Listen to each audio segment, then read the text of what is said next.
zeno zijja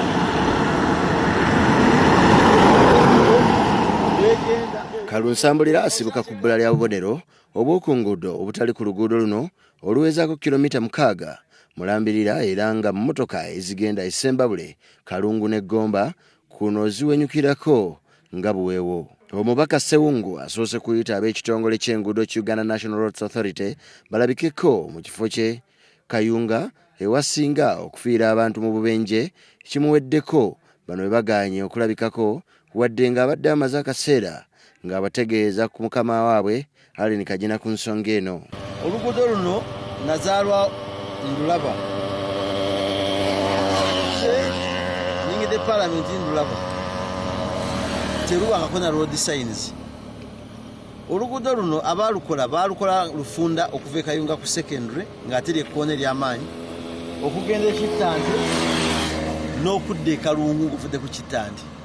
Amakona mawanvu naye ekiriwo lusse abantu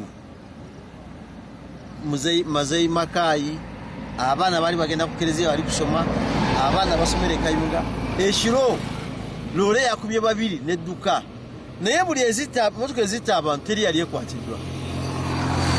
Kakati nakubidde omwami Engineer Maito e Masaka mu Yunura enamba gye nnina nze area supervisor waffe ajje tusale amagezi oba tuteeka hamps e Kayunga na wano then tuteeke hamps side eri ng'ovudde mu mugga yabajja basale ku speed abaana baleme okufa.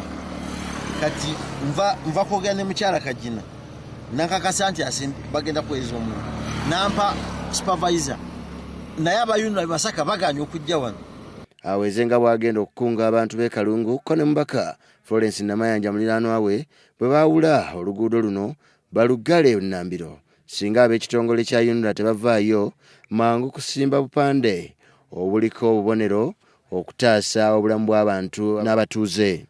Ekigenda okuddako ngenda bawandiikira mbawadde ebbanga lya mwezi gumu nga bakoze oluguudo luno oba ddugaziya ekkoona limu liveemu oba batekewo ze bayita reflectors eziwoninga abantu okuva eri abantu balekerawo okufa wano oba hamps bwe kirema ffe tugenda kwesalira amagezi gaffe nga beekalungu. Omukisa omulungi Regional Police Commander Muleese akirabye baana bali tatiya gaasi we nja kumumuddisaayo kubanga obujulizi abukoze eki. Bo abamu ku batuuze betwogeddeko nabo bagamba nti okuviira ddala masaŋŋanzira agawula oluguudo olugenda e Mbarara ku nnyendo olwo nno oyolekera Evira Maria waliwo obudinda bwa mulundi gumu gwokka ate nga nabwo tebwasibwako bubonero ku luguudo kulabula abagoba b'ebidduka nti weebuli. Omuntu ava Essembabule nga tavudde Kampala Road kulaba hamps ezo ayinza obutamanya nti waliwo hamps tewaliwo kasayini konna kalaga nti nno waliwo ki hamp olina okusibamu oba ojoyininga. Bandituyambye ekintu ky'okukyakumpi awo wafuukidde ddala kattiro obeera ova eno mujja kutwala omukisa obeere nga muli ku ssomero lya Kewaayi mutunule bwe muti direct ekkubo eryo bw'obeera ova eno likulaga nti liri direct ekkubo libulamu eiza okusitula waggulu liri erya highway oba lino okubanga batuyamba ne batuteerawo subway nga bava eno tuyita wansi ne tugguka mu nnyendo. Abantu ababa mu byalo tebalaba tebamanyi. Wano we baagalira gavumenti okuwaliriza ekitongole kya Yonra kigaziya oluguudo luno okugyamu amakoona ge bagamba nti mangi nnyo ate nga tekuli bubonero bwa ku nguudo okusobola okutaasa embeera evudde mu ngalo. Baba nga bakuddamu okutereeza kukolera amakoona gasusse ezo zisusse.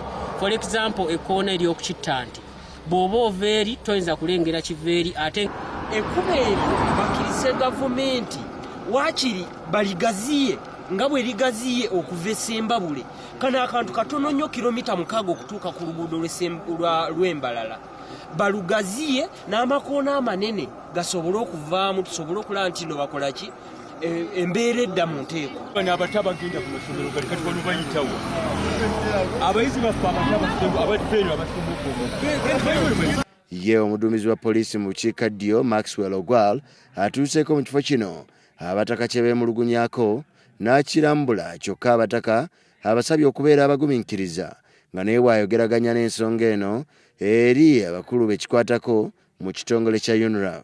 Akulira ekitongole kya Yunra ettabi ery'e Masaka